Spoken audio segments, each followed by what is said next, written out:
Welcome back to my channel. घर जाने के लिए हम रेलवे स्टेशन को आए थे। यही है वरंगल का रेलवे स्टेशन। देखिए बहुत खूबसूरत है। यह बाहर का नज़ारा है।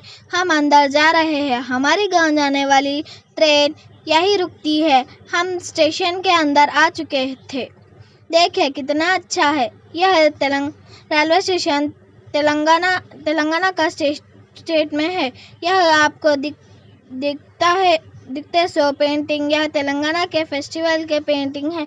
यह किसान के बतुकम्मा के पेंटिंग बहुत सारे दीवारों पर दिख रही है और यह एंट्री का नज़ारा है। सब्सक्राइब।